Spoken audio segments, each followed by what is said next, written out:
हाँ सामने आज ध्यान आ सामने देख मैं ये मेरी सारियां एमएलए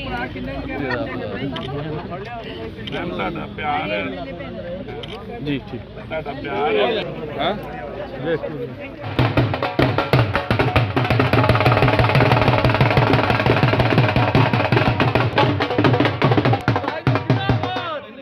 मैडम नवजोत कर सिद्धू जिंदाबाद मैडम नवजोत कर सिद्धू जिंदाबाद मैडम नवजोत कर सिद्धू जिंदाबाद मैडम नवजोत कर सिद्धू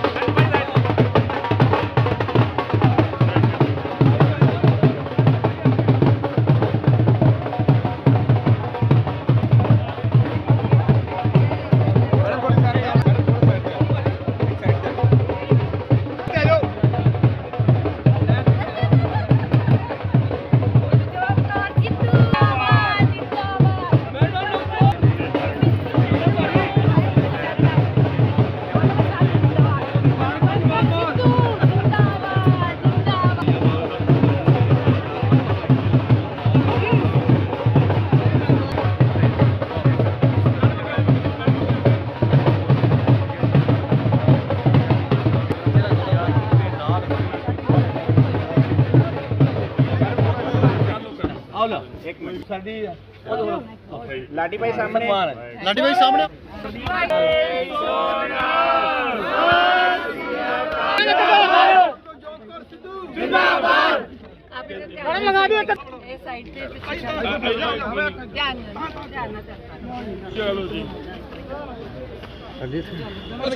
आज ਅਸੀਂ ਵਾਰਡ ਨੰਬਰ 44 ਤੇ ਵਾਰਡ ਨੰਬਰ 45 ਦੋ ਕਾਉਂਸਲਰਸ ਹੈ ਬੱਬਾ ਤੇ ਜਰਨੈਲ ਇਹਨਾਂ ਦੇ 92 ਲੱਖ ਦੀਆਂ ਸੜਕਾਂ ਦਾ ਉਦਘਾਟਨ ਕੀਤਾ ਹਜੇ ਕਿ ਤੁਸੀਂ ਵੀ ਸਾਰੇ ਦੇਖ ਕੇ ਆਏ ਹੋਵੋਗੇ 90% ਕੰਮ ਹੋਇਆ ਆ ਹਿੱਸਾ ਰਹਿ ਗਿਆ ਸੀਗਾ ਇਹਦੇ ਨਾਲ 1 ਕਰੋੜ ਰੁਪਏ ਦਾ ਹੋਰ ਟੈਂਡਰ ਲੱਗ ਚੁੱਕਿਆ ਇੱਥੇ ਤਾਂ ਕਿ ਜੇ ਥੋੜਾ ਮੋਟਾ ਵੀ ਕਿਤੇ ਕੋਈ ਕਸਰ ਰਹਿ ਗਈ ਹੋਵੇ ਉਹ ਪੂਰੀ ਹੋ ਜਾਵੇ ਦਮਨ ਇੰਪਰੂਵਮੈਂਟ ਟਰਸਟ ਦਾ ਜੋ ਦਾ ਚੇਅਰਮੈਨ ਬਣਿਆ ਸਾਡੇ ਕੋਲ ਫੇਰ ਇਹਨੇ ਹੁਣ 2 ਵਾਰੀ ਟੈਂਡਰ ਲਾ ਚੁੱਕੇ 20 ਕਰੋੜ ਇਹਦੇ ਵੱਲੋਂ ਪਲੈਨਿੰਗ ਬੋਰਡ ਤੋਂ 10 ਕਰੋੜ ਅਸੀਂ ਮੰਗਾਇਆ 10 ਕਰੋੜ ਦੇ ਸਾਡੇ ਟੈਂਡਰ ਮਿਊਨਿਸਪਲ ਕਾਰਪੋਰੇਸ਼ਨ ਤੋਂ ਲੱਗ ਰਹੇ ਹੈ ਹਜੇ 90% ਕੰਮ ਹੋਣ ਤੋਂ ਬਾਅਦ ਵੀ ਅਸੀਂ ਇਮਾਨਦਾਰੀ ਦੇ ਨਾਲ ਹਜੇ 40 ਕਰੋੜ ਸਾਡੇ ਕੋਲ ਲਾਣ ਵਾਲਾ ਪਿਆ ਹੈ 1000 ਲਾਈਟ ਅਸੀਂ ਲਾਣੀ ਸ਼ੁਰੂ ਕਰ ਦੇਣੀ ਹੈ 5000 ਕਾਰਡ ਚੋਂ ਸਾਡੇ ਕੋਲ ਪਹਿਲਾਂ 1000 ਕਾਰਡ ਆ ਗਿਆ ਜਿਹੜੇ ਗਰੀਬ ਪਰਿਵਾਰਾਂ ਦੇ ਰਾਸ਼ਨ ਦੇ ਕੱਟੇ ਗਏ ਸੀਗੇ ਉਹ ਸਭ ਦੀਆਂ ਡਿਊਟੀਆਂ ਲੱਗ ਗਈਆਂ 20 ਹਰ ਬੰਦੇ ਦੀ ਡਿਊਟੀ ਲੱਗੀ ਹੈ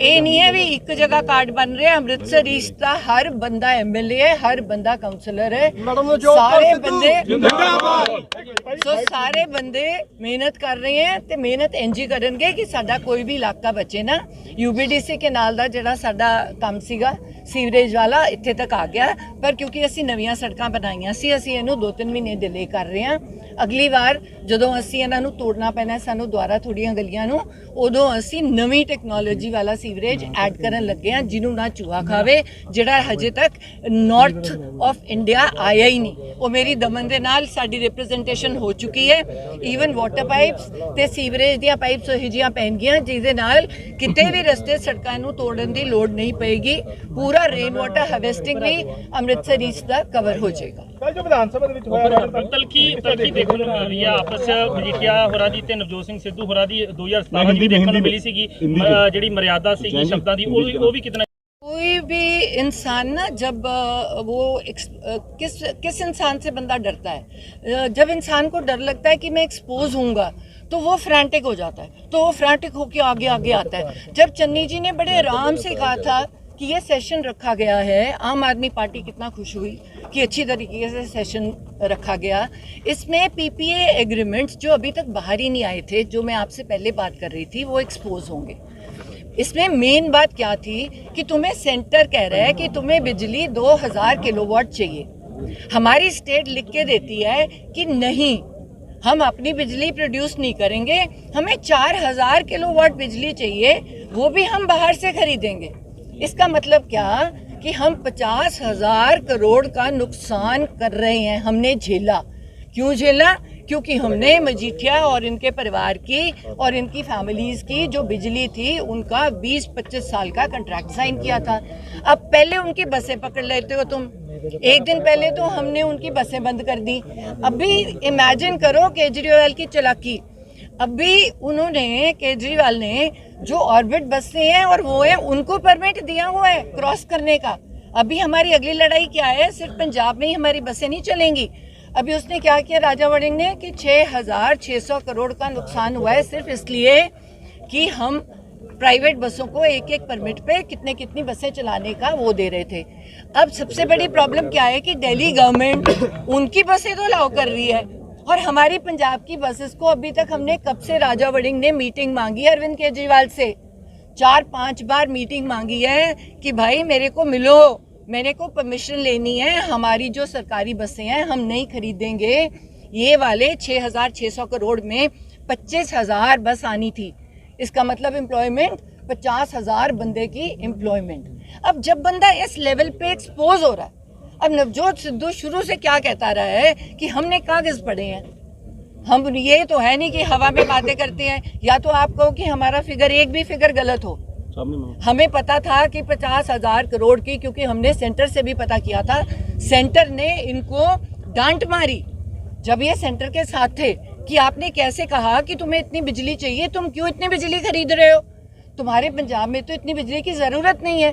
फिर उन्होंने पता किया कि ये जो पीपीए के कॉन्ट्रैक्ट्स हैं इन्होंने खुद साइन किए, उसमें इन्होंने उतनी 4,000 किलोवाट की बिजली मांगी, उससे हमें 50,000 करोड़ का नुकसान हुआ। जब हम कहते हैं पक्के कर दो तब हम कहते हैं पैसे नहीं है, जब हम कहते हैं तनख्वाहें टाइम पे दे दो पैसे नहीं है, कोई अच्छा काम कर दो पैसे नहीं है। तो पैसा अगर एक ही परिवार खाई जाएगा, तो पहले ही कह रहे थे कि टुट्टी कॉलेज में जो बंदा आया था, आज 5 सितारा होटल, 7 सितारा होटल, इतनी प्राइवेट बसें, हम सब लोग नौकरी करते हैं। एमएलए, आपको याद रखना पड़ेगा कि एमएलए मंत्री हो चाहे ये नौकर हैं, क्योंकि लोगों के चुने हुए नुमाइंदे हैं, मतलब कि हम गवर्नमेंट के सर्वेंट्स हैं, हमें गवर्नमेंट की सैलरी मिलती है। मेरी salary as a MLA doctor की सैलरी से कम थी, तो मैं क्यों कुछ नहीं बना पाई, तो मेरा लिविंग स्टैंडर्ड कम हुआ। तो इन लोगों का ऐसा क्या लॉटरियां लग जाती हैं एमएलए और एमपी बनके कि ये इतने करोड़ों के महल और 7 सितारा और ये होटल एक्सपोज कौन आपके सामने रोज एक्सपोज हो रहे हैं। 4.5 साल से तुसी भी नहीं कर पाए। देखो, मैंने कहा कैप्टन अमरिंदर सिंह जी इनके साथ थे, हमने जो भी हमारे साथ हुआ इसीलिए हुआ क्योंकि नवजोत सिद्धू ने कह दिया कि 75-25 चलता है। अब क्या होता है कि एक बंदा 10 साल जब राज करता है तो वो चोरी करनी सिखा देता है। हर इंसान को शौक होता है कि मैं पैसे बनाऊं, तो उसको अकाली दल ने 10 साल राज किया, उन्होंने चोरी करने के तरीके सिखाए, उन्होंने सब सारे पंजाब को, मैं कह रही हूँ सारे पंजाब को सिखाए। जो बंदा ये गलत काम कर रहा है, जो बंदा, इसमें अकेले एमएलए नहीं होते, कंट्रैक्टर होते हैं, सारे बंदे होते हैं। नवजोत ने क्या कहा कि कॉर्पोरेशन बना दो। अब जन्नी जी क्या कह रहे हैं, है ना, कि 5 रुपए स्क्वायर फीट पे उठाएंगे। अभी की उस लेवल पे आए नहीं है हम कि उससे ज्यादा अगर पकड़े गए तो कोई इंसान, कोई यंगस्टर मुझे उसकी फोटो बता दे, दिखा दे, मैं साइट पे जाके कैंसिल करूंगा। जबकि अभी भी 22 रुपए स्क्वायर फीट मिल रही है, इसको टाइम लगेगा। जब फिक्स हो गई, ये नवजोत का क्या रोना था शुरू से कि फिक्स कर दो, जो हमारा यूथ बाहर जा रहा है, हमारी सारी पंजाब की रिस्पॉन्सिबिलिटी बनती है कि हम ये जो चोरियां हो रही हैं, चाहे बसों में थी, चाहे लिकर माफिया में थी, चाहे सैंड माफिया में थी, हम पिछले पे क्यों जाएं? अब हम लोकल बॉडीज मिनिस्ट्री में थे, पुरानी फाइलों में क्यों जाएं? तुम नए रूल्स ऐसे बनाओ जिसमें कोई गलत कर ही ना सके। मैडम, या तो तुम प्रोग्रेसिव चल रहे हो। एसटीएफ ਦੀ ਰਿਪੋਰਟ में ਕਿਤੇ ਨਾ ਕਿਤੇ ਜਨਤਕ ਕਰਨ ਦੀ ਮੰਗ ਕੀਤੀ ਜਾ ਰਹੀ ਹੈ ਸੁਖਜਿੰਦਰ ਸਿੰਘ ਰੰਧਾਵਾ ਕੋਲ ਗ੍ਰਹਿ ਮੰਤਰਾਲਾ, ਪਰ ਹਾਲੇ ਵੀ ਕਿਤੇ ਨਾ ਕਿਤੇ ਰਿਪੋर्ट ਜਿਹੜੀ ਹੈ ਜਨਤਕ ਨਹੀਂ ਹੁੰਦੀ ਜਾਪਦੀ। ਕੱਲ ਵੀ ਵਿਧਾਨ ਸਭਾ ਦੇ ਵਿੱਚ ਇਹੀ ਮੁੱਦਾ ਉੱਠਿਆ ਸੀਗਾ। 18 या 19 को हाई कोर्ट ने कहा है, मैं पंजाबी हाई कोर्ट ने ऑलरेडी, मैंने एग्जैक्ट डेट याद नहीं, मैंने लगता है 19 नवंबर 19 नवंबर ਨੂੰ ਰਿਪੋर्ट ਜਨਤਕ ਹੋ ਰਹੀ ਹੈ, ਖੁੱਲ ਰਹੀ ਹੈ। ਜੱਜਾਂ ਨੇ ਕਿਹਾ ਸੀਗਾ, ਡਬਲ ਬੈਂਚ ਦਾ ਜੱਜ ਹੈ, ਉਹਨਾਂ ਨੇ ਕਿਹਾ ਸੀ ਸਾਨੂੰ ਪੜਨ ਨੂੰ ਰਿਪੋर्ट ਟਾਈਮ ਚਾਹੀਦਾ ਹੈਗਾ। ਉਹ ਰਿਪੋर्ट ਜਦੋਂ ਖੁੱਲੇਗੀ ਪਹਿਲਾ ਨਾਮ ਆਏਗਾ।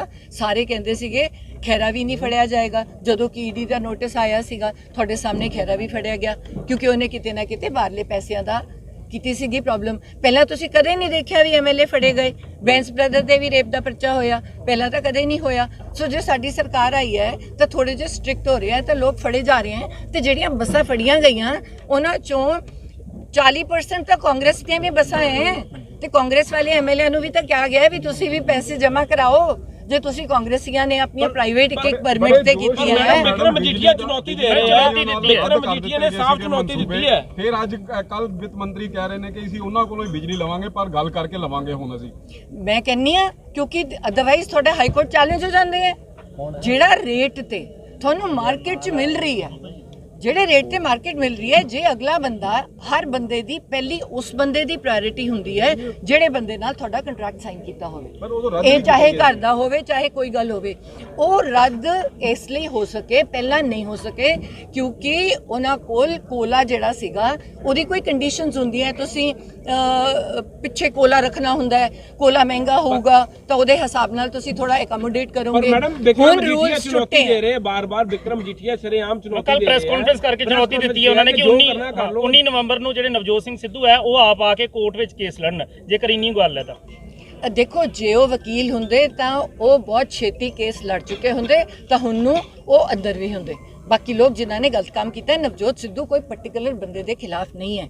ਨਵਜੋਤ ਸਿੱਧੂ ਹਮੇਸ਼ਾ ਪੰਜਾਬ ਦੇ ਲਈ ਪਾਲਿਸੀ ਦੀ ਗੱਲ ਕਰਦਾ ਹੈ। ਉਹ ਕਦੇ ਨਹੀਂ ਚਾਹੁੰਦਾ ਕਿ ਮੈਂ ਕਿਸੇ ਦਾ ਪਾਰਟਿਕੂਲਰ ਨਾਮ ਲੈ ਕੇ ਅਸੀਂ ਚੱਲੀਏ। ਜਿਹੜਾ ਵਿਧਾਨ ਸਭਾ ਦੇ ਵਿੱਚ ਸ਼ਬਦਾਵਲੀ ਵਰਤੀ ਗਈ ਹੈ, ਸਰੇਆਮ ਚੰਨੀ ਹਰਾਂ ਨੂੰ ਚੈਲੰਜ ਕੀਤਾ ਗਿਆ, ਨਾਲ ਪੰਜਾਬ ਪ੍ਰਧਾਨ ਨੂੰ ਵੀ ਚੈਲੰਜ ਕੀਤਾ ਗਿਆ। ਚਲੋ ਬਚਾਅ ਦੇ ਵਿੱਚ ਚੰਨੀ ਪੰਜਾਬ ਪ੍ਰਧਾਨ ਵਾਸਤੇ ਆਏ, ਇਹਨੂੰ ਕਿਸ ਤਰ੍ਹਾਂ ਦੇਖਦੇ ਹੋ ਮਰਿਆਦਾ? ਉਹ ਸ਼ੁਰੂ ਤੋਂ ਇਹ ਜਿਹਾ ਉਹ ਐਕਚੁਅਲੀ ਮਜੀਠੀਆ ਸ਼ੁਰੂ ਤੋਂ ਉਹਨੂੰ ਕੋਈ ਕੰਮ ਨਹੀਂ ਹੈ ਗੰਦੇ ਵਰਡਸ ਯੂਜ਼ ਕਰਨ ਤੋਂ ਸਵਾਏ, ਗੁੰਡਾਗਰਦੀ ਕਰਨ ਤੋਂ ਸਵਾਏ। ਮੈਂ ਪਹਿਲਾਂ ਕਹਿੰਨੀ ਆ, ਮੈਂ ਵੱਡੇ ਬਾਦਲ ਸਾਹਿਬ ਨੂੰ ਵੀ ਕਹਿਤਾ ਸੀਗਾ ਤੁਸੀਂ ਆਪਣੇ ਮੁੰਡੇ ਨੂੰ ਜੇ ਬਰਬਾਦ ਕਰਨਾ ਹੈ ਤਾਂ ਮਜੀਠੀਆ ਨੂੰ ਉਹਦੇ ਨਾਲ ਰੱਖ ਲਓ।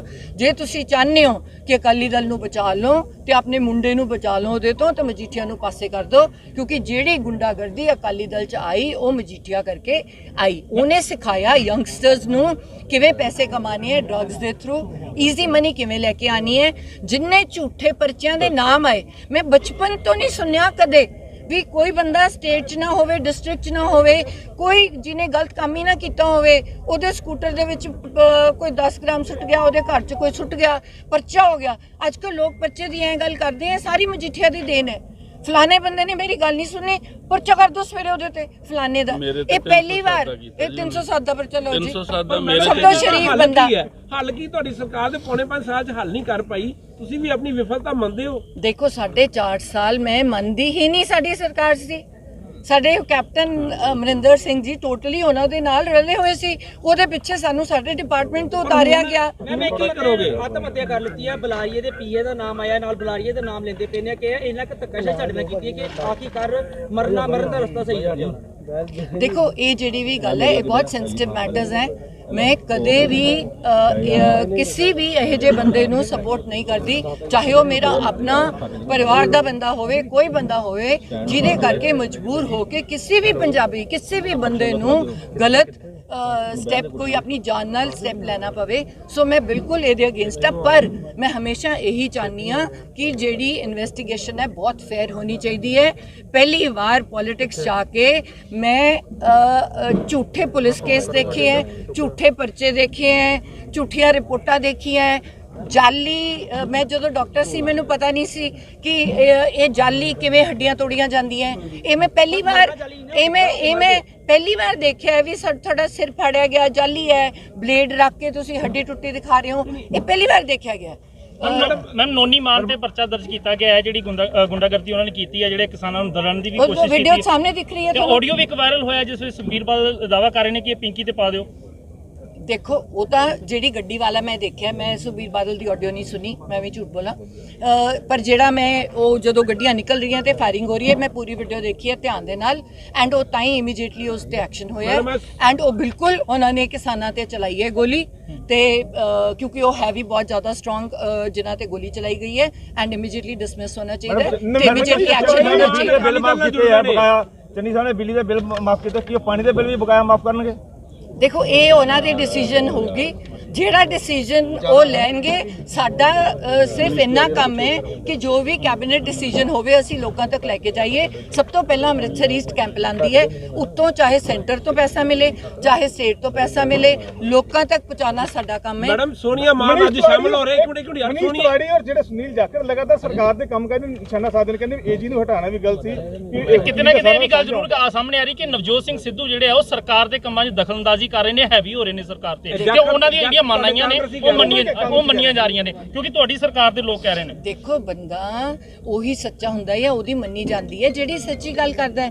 ਡੈਮੋਕ੍ਰੇਸੀ ਦੇ ਵਿੱਚ ਤੁਸੀਂ ਇਹ ਗੱਲ ਬਿਲਕੁਲ ਗਲਤ ਹੈ ਵੀ ਮੈਂ ਮੰਨਦੀ ਹਾਂ ਵੀ ਇਹ ਗੱਲ ਬਿਲਕੁਲ ਗਲਤ ਹੈ ਕਿ ਤੁਸੀਂ ਇੰਟਰਵੀਨ ਕਰੋ ਇਹਦੇ ਵਿੱਚ ਕਿ ਏਜੀ ਕੌਣ ਲੱਗ ਰਿਹਾ ਹੈ, ਡੀਜੀਪੀ ਕੌਣ ਲੱਗ ਰਿਹਾ ਹੈ। ਬਿਲਕੁਲ ਨਹੀਂ ਕਰਨਾ, ਮੈਂ ਕਿਹਾ ਬਿਲਕੁਲ ਨਹੀਂ ਕਰਨਾ ਚਾਹੀਦਾ ਮੈਰਿਟ ਤੇ। ਪਰ ਪੰਜਾਬ ਦੇ ਲੋਕਾਂ ਨੂੰ ਪੁੱਛੋ ਵੀ ਭਾਈ ਉਹ ਵਾਲਾ ਏਜੀ ਜਿਹਨੇ ਸੈਣੀ ਨੂੰ ਬੇਲ ਦਵਾਈ ਸੀ, ਜਿਹੜਾ ਸੈਣੀ ਦੇ ਲਈ ਪੇਸ਼ ਹੋਇਆ ਸੀ, ਉਹ ਬੰਦਾ ਬਰਗਾੜੀ ਵਾਲੇ ਲੋਕਾਂ ਨੂੰ ਇਨਸਾਫ ਦੇ ਸਕਦਾ ਕਿ ਨਹੀਂ? ਜਿਹੜਾ ਬੰਦਾ ਇਹ ਕਹਿੰਦਾ ਵੀ ਮੈਂ ਕੋਈ ਵੀ ਹੋਵੇ, ਚਲੋ ਮੈਂ ਨਾਮ ਵੀ ਨਹੀਂ ਲੈਂਦੀ ਵੀ ਕਿਹਨੇ ਗਲਤੀ ਕੀਤੀ ਹੈ, ਜਿਹੜਾ ਬੰਦਾ ਏਜੀ ਕਵੇ ਮੈਂ ਇਨਸਾਫ ਦਊਂਗਾ ਬਰਗਾੜੀ ਵਾਲੇ ਕੇਸਾਂ 'ਚ, ਮੈਂ ਡਰੱਗ ਦੇ ਲੌਜ ਨੂੰ ਐਕਸਪੋਜ਼ ਕਰੂੰਗਾ, ਉਹ ਬੰਦੇ ਨੂੰ ਬਣਾ ਦਿਓ ਡੀਜੀਪੀ ਬਣਾ ਦਿਓ, ਏਜੀ ਬਣਾ ਦਿਓ, ਸਾਨੂੰ ਕਿਸੇ ਨੂੰ ਕੋਈ ਤਕਲੀਫ ਨਹੀਂ। ਪਰ ਉਹ ਬੰਦਾ ਸੱਚ ਦੇ ਰਸਤੇ ਤੇ ਤਾਂ ਚੱਲੇ, ਐਟਲੀਸਟ ਦੂਜੇ ਪਾਸੇ ਨੂੰ ਰਿਪਰੈਜ਼ੈਂਟ ਨਾ ਕਰਦਾ ਹੋਵੇ। ਪਰ ਮੈਡਮ ਨਵਜੋਤ ਸਿੰਘ ਸਿੱਧੂ ਬਾਰੇ ਵੀ ਇਹੀ ਕਿਹਾ ਜਾ ਰਿਹਾ ਕਿ 12-15 ਸਾਲ ਉਹ ਭਾਜਪਾ 'ਚ ਰਹੇ ਨੇ, ਹੁਣ ਕਾਂਗਰਸ ਦੇ ਵਿੱਚ ਨੇ, ਇਹਦਾ ਮਤਲਬ ਉਹ ਕਾਂਗਰਸ ਪ੍ਰਤੀ ਵੀ ਵਫਾਦਾਰ ਨਹੀਂ ਹੈਗੇ। ਜੇ ਏਜੀ ਦੀ ਗੱਲ ਹੋ ਰਹੀ ਹੈ ਕਿਉਂਕਿ ਕੋਈ ਵੀ ਐਡਵੋਕੇਟ ਹੁੰਦਾ ਹੈ ਉਸਨੇ ਕੇਸ ਲੜਨਾ ਹੁੰਦਾ ਹੈ, ਇਹੀ ਗੱਲ ਨਵਜੋਤ ਸਿੱਧੂ ਨੂੰ ਪੁੱਛੀ ਜਾ ਰਹੀ ਕਿ 12-15 ਸਾਲ ਉਹਨਾਂ ਨੇ ਭਾਜਪਾ 'ਚ ਕੱਟੀ ਹੈ, ਹੁਣ ਉਹ ਕਾਂਗਰਸ ਨੇ, ਇਸ ਦਾ ਮਤਲਬ ਉਹ ਵਫਾਦਾਰ ਨਹੀਂ ਹੈ। ਭਾਜਪਾ 'ਚ ਰਹਿ ਕੇ ਸਾਰੇ ਬੰਦਿਆਂ ਨੂੰ ਪਤਾ ਹੈ ਕਿ ਜਿੰਨਾ ਨਵਜੋਤ ਸਿੱਧੂ ਨੇ ਸੈਕਰੀਫਾਈਸ ਕੀਤਾ, 2 ਵਾਰ ਦਾ ਯੂਨੀਅਨ ਮਿਨਿਸਟਰ ਹੁੰਦਾ ਉਹ, ਜਦੋਂ ਜੇਟਲੀ ਸਰ ਆਏ ਸੀ ਇੱਥੋਂ ਪੰਜਾਬ ਤੋਂ, ਉਹਦਾ ਬਾਹਰ ਨਿਕਲਣ ਦਾ ਰੀਜ਼ਨ ਕੀ ਸੀ? ਅਕਾਲੀ ਦਲ, ਤੇ ਅਕਾਲੀ ਦਲ ਨੂੰ ਛੱਡ ਦੋ, ਉਹਨਾਂ ਨੇ ਨਹੀਂ ਛੱਡਿਆ, ਬਾਅਦ 'ਚ ਵੀ ਤਾਂ ਛੱਡਿਆ, ਬਾਅਦ 'ਚ ਗੱਲ ਮੰਨੀ, ਪਹਿਲਾਂ ਮੰਨ ਲੈਂਦੇ। ਅਸੀਂ ਤਾਂ ਪਹਿਲਾਂ ਹੀ ਕਹਿ ਰਹੇ ਸੀ ਉਹ ਗੁੰਡੇ ਤੇ ਚੋਰ ਹੈ, ਤੁਸੀਂ ਹੁਣ ਕਹਿ ਰਹੇ ਹੋ ਗੁੰਡੇ ਤੇ ਚੋਰ ਹੈ ਉਹਨਾਂ ਨੇ, ਤੁਸੀਂ ਅੱਜ ਉਹਨਾਂ ਨੂੰ ਛੱਡ ਰਹੇ ਹੋ। ਅਸੀਂ ਪਹਿਲਾਂ ਕਿਹਾ ਸੀ ਇੰਨੇ ਸਾਲ ਪਹਿਲਾਂ ਵੀ ਭਾਈ ਛੱਡ ਦੋ, ਉਹ ਤੁਹਾਡੇ ਨਾਲ ਨਹੀਂ, ਜੋ ਤੁਸੀਂ ਚਾਹੁੰਦੇ ਹੋ ਉਹ ਨਹੀਂ ਕਰਦੇ, ਉਹ ਚੋਰ ਹੈ, ਉਹਨਾਂ ਦੇ ਨਾਲ ਤੁਹਾਡਾ ਸੁਪਨਾ ਸਾਫ਼ ਹੋ ਜਾਣਾ ਹੈ। ਕੰਗਨਾ ਰਣੌਤ ਨੇ ਕਿਹਾ ਜੀ ਕਿ 1947 ਜਿਹੜੀ ਆਜ਼ਾਦੀ ਹੈ ਉਹ ਆਜ਼ਾਦੀ ਨਹੀਂ ਸੀਗੀ, ਹੁਣ ਆਜ਼ਾਦੀ ਸਾਨੂੰ 2014 ਚ ਮਿਲੀ ਹੈ। ਹੁਣ ਮੈਨੂੰ ਇਹ ਗੱਲ ਦੱਸੋ ਵੀ ਇਹ ਗੱਲ ਕਿਸੇ ਹੋਰ ਨੇ ਕੀਤੀ ਹੁੰਦੀ, ਅੱਜ ਉਹ ਸਲਾਖਾਂ ਦੇ ਪਿੱਛੇ ਹੁੰਦਾ। ਅੱਜ ਤੁਸੀਂ ਨੈਸ਼ਨਲ ਪ੍ਰੈਸ ਨੂੰ ਪੁੱਛੋ ਜਾਂ ਤੁਸੀਂ ਮੋਦੀ ਦੀ ਸਰਕਾਰ ਨੂੰ ਪੁੱਛੋ ਜਾਂ ਸੰਬਿਤ ਪਾਤਰਾ ਨੂੰ ਪੁੱਛੋ ਜਿਹੜਾ ਟੌਂਟਾ ਕਰਕੇ ਬੋਲਦਾ ਹੈ ਹਰ ਚੀਜ਼ ਤੇ, ਜਾਂ ਇਹ ਜੀ ਗੱਲ ਸਾਡੇ ਦੇ ਕਿਸੇ ਮੂੰਹ ਚੋਂ ਨਿਕਲੀ ਹੁੰਦੀ, ਅੱਜ ਸਾਨੂੰ ਫੜ ਕੇ ਪੁਲਿਸ ਨੇ ਦੇਸ਼ ਧਰੋਹੀ ਕੇ ਅੰਦਰ ਕੀਤਾ ਹੁੰਦਾ। ਅੱਜ ਉਹਨੂੰ ਕਿਉਂ ਨਹੀਂ ਕੀਤਾ? ਤੁਸੀਂ ਉਹਨੂੰ ਰਿਵਾਰਡ ਕਰ ਰਹੇ ਹੋ। ਕੰਗਨਾ ਨਾਲ ਪੋਜ਼ਿਟਿਵ ਕਿਉਂ ਨੇ? ਵੀ ਉਹ ਸਪੈਸ਼ਲ ਹੈ, ਉਹਨਾਂ ਦੀ ਉਹ ਕੁਝ ਵੀ ਕਰ ਸਕਦੀ ਹੈ, ਉਹਨਾਂ ਨਾਲ ਐਕਸਟਰਾ ਪਿਆਰ ਹੈ ਤਾਂ ਉਹ ਦੱਸਣਗੇ, ਉਹ ਦੱਸ ਸਕਦੇ ਆ ਵੀ ਐਕਸਟਰਾ ਪਿਆਰ ਉਹਦੇ ਨਾਲ ਕਿਉਂ ਹੈ, ਸਾਡੇ ਨਾਲ ਕਿਉਂ ਨਹੀਂ ਹੈ। ਸੋਨੀਆ ਮਾਨ ਅਕਾਲੀ ਦਲ ਦਾ ਹਿੱਸਾ ਬਣ ਰਹੇ ਨੇ, ਸੋਨੀਆ ਮਾਨ ਵਿਧਾਇਕ ਜਿਹੜੇ ਆ ਕਾਂਗਰਸ ਵਿੱਚ ਸ਼ਾਮਲ ਹੋ ਰਹੇ ਨੇ ਲਗਾਤਾਰ। ਮੈਂ ਤੁਹਾਨੂੰ ਕਿਹਾ ਸਾਰੇ ਹੋਣਗੇ, ਕੱਲ ਵਿਚਾਰੇ ਇੰਨੇ ਮਜਬੂਰ ਹੋ ਗਏ, ਉਹ ਵਿੱਚੋਂ ਹੀ ਛੱਡ ਕੇ ਆ ਗਏ ਚੰਨੀ ਸਾਹਿਬ ਕੋਲ ਵੀ ਸਾਨੂੰ ਤੁਹਾਡੀ ਬਹੁਤ ਅੱਛੀ ਪਰਫਾਰਮੈਂਸ। ਮੈਂ ਤਾਂ ਤੁਹਾਨੂੰ ਪਹਿਲਾਂ ਹੀ ਕਿਹਾ ਸੀ ਵੀ ਉਹ ਭੱਜੇ ਆਣਗੇ। 2022 ਚ ਵੀ ਚੰਨੀ ਸਾਹਿਬ ਹੀ ਚਿਹਰਾ ਹੋਣਗੇ, ਫਿਰ ਇਹ ਮੰਨ ਕੇ ਚੱਲੀਏ ਤਾਂ ਹੀ ਉਹਨਾਂ ਦੀ ਪਰਫਾਰਮੈਂਸ ਤੋਂ ਖੁਸ਼ ਹੋ ਰਹੇ ਨੇ। ਮੈਂ ਤੁਹਾਨੂੰ ਇਹ ਕਹਿ ਰਹੀ ਹਾਂ ਕਿ ਇਹ ਕਾਂਗਰਸ ਹਾਈ ਕਮਾਂਡ ਦਾ ਫੈਸਲਾ ਹੁੰਦਾ ਹੈ, ਇਸ 'ਚ ਮੈਂ ਕੋਈ ਵੀ ਨਹੀਂ ਹੁੰਦੀ। ਸੋਨੀਆ ਮਾਨ ਸ਼ਾਮਲ ਹੋ ਰਹੇ ਨੇ ਅਕਾਲੀ ਦਲ ਦੇ ਵਿੱਚ। ਮੈਡਮ ਲਗਾਤਾਰ ਕਿਸਾਨਾਂ ਦੇ ਰੈਲੀਆਂ ਕਰਦੇ ਰਹੇ। ਸੋਨੀਆ ਮਾਨ ਅਕਾਲੀ ਦਲ ਦੇ ਵਿੱਚ ਸ਼ਾਮਲ ਹੋ ਰਹੇ ਨੇ, ਵੱਡੇ ਨੇਤਾ ਸੀ ਕਿਉਂਕਿ ਸਿੰਘੂ ਬਾਰਡਰ ਹੋਇਆ, ਟਿਕਰੀ ਬਾਰਡਰ ਤੇ ਲਗਾਤਾਰ ਬੋਲਦੇ ਰਹੇ ਆ। ਤੁਸੀਂ ਨਾ ਇੱਕ ਤਾਂ ਜਿਹੜਾ ਬੰਦਾ ਚੰਗਾ ਬੋਲਦਾ ਹੈ ਉਹਨੂੰ ਚੰਗਾ ਨੇਤਾ ਨਾ ਕਿਹਾ ਕਰੋ। ਇਹ ਜ਼ਰੂਰੀ ਨਹੀਂ ਹੁੰਦਾ ਕਿ ਇੱਕ ਬੰਦਾ ਕੱਲਾ ਚੰਗਾ ਬੋਲਦਾ ਹੈ ਤੇ ਦਿਮਾਗੋਂ ਪੈਦਲ ਹੈ ਨਾ, ਉਹਨੂੰ ਕੁਝ ਪਤਾ ਹੈ ਨਹੀਂ ਪੋਲਿਟਿਕਸ ਬਾਰੇ, ਤੇ ਤੁਸੀਂ ਉਹਨੂੰ ਚੰਗਾ ਨੇਤਾ ਕਹਿ ਦਿੰਦੇ ਹੋ ਵੀ ਸਪੀਚ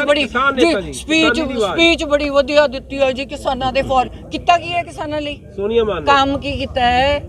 ਕੁਝ ਭਲਾ ਕੀਤਾ ਹੈ ਕਿਸਾਨਾਂ ਲਈ, ਕੁਝ ਸੈਕਰੀਫਾਈਸ ਕੀਤਾ ਹੈ? ਕੱਲੀ ਸਪੀਚ ਬੋਲਣ ਨਾਲ ਮੈਂ ਇੰਡਸਟਰੀ ਛੱਡ ਦਿੱਤੀ ਹੈ, ਪੰਜਾਬੀ ਇੰਡਸਟਰੀ ਮੈਂ ਛੱਡ ਦਿੱਤੀ ਹੈ, ਅਸੀਂ ਵੀ ਛੱਡੀ ਹੈ, ਕੁਰਬਾਨੀ ਦਿੱਤੀ ਮੈਂ, ਅਸੀਂ ਵੀ ਦਿੱਤੀ ਹੈ, ਮੈਂ ਡਾਕਟਰੀ ਦੀ ਦਿੱਤੀ ਹੈ, ਮੇਰੇ ਘਰ ਵਾਲੇ ਨੇ 25 ਕਰੋੜ ਰੁਪਏ ਸਾਲ ਦਾ ਛੱਡਿਆ ਪਰ ਪੰਜਾਬ ਦੇ ਭਲੇ ਲਈ। ਆ ਕਿਆ ਵੀ ਪੀਪੀਏ ਦੇ ਤੁਸੀਂ ਖੋਲੋ। ਮੈਂ ਪੰਜਾਬ ਦੇ ਭਲੇ ਵਾਸਤੇ ਅਕਾਲੀ ਦਲ ਨੂੰ ਜੁਆਇਨ ਕਰ ਰਹੀ ਹਾਂ। ਜਦੋਂ ਕਰੂਗੀ ਦੇਖਾਂਗੇ, ਪੈਸੇ ਦੀ ਕਮੀ ਹੋਣੀ ਹੈ, ਉਧਰੋਂ ਨਹੀਂ ਕੁਝ ਮਿਲਿਆ ਹੋਣਾ, ਇੱਧਰ ਅੱਜ ਆ ਰਹੀ ਹੈ ਪਰ ਇੱਥੇ ਕੁਝ ਨਹੀਂ ਬਣਨ ਵਾਲਾ। ਜੇ ਮੇਰੇ ਵੱਲੋਂ ਉਹਨਾਂ ਤੱਕ ਸਲਾਹ ਪਹੁੰਚਾ ਸਕੋ ਤਾਂ ਪਹੁੰਚਾ ਦਿਓ ਕਿ ਗਲਤੀ ਨਾ ਕਰੀ। ਅਕਾਲੀ ਦਲ ਦਾ ਫਿਊਚਰ ਤੁਹਾਨੂੰ ਦਿਖ ਰਿਹਾ, ਉਹਨਾਂ ਦੀਆਂ ਰੈਲੀਆਂ ਦੇ ਵਿੱਚ ਪਿਛਲੀਆਂ 75% ਕੁਰਸੀਆਂ ਖਾਲੀ ਹੁੰਦੀਆਂ ਨੇ, ਜਿਹੜੇ ਬੱਸਾਂ ਚੋਂ ਬੰਦੇ ਨਿਕਲਦੇ ਨੇ ਉਹਨਾਂ ਦੇ ਆ ਕੇ ਪਿੰਡ ਵਾਲੇ ਡਾਂਗਾ ਮਾਰ ਰਹੇ ਨੇ ਵੀ ਤੁਸੀਂ ਗਏ ਕਿਵੇਂ ਉਹਨਾਂ ਦੀ ਰੈਲੀ ਤੇ, ਸਾਲੇ ਬੋਤਲਾਂ ਪਿੱਛੇ ਵਿਕ ਗਏ।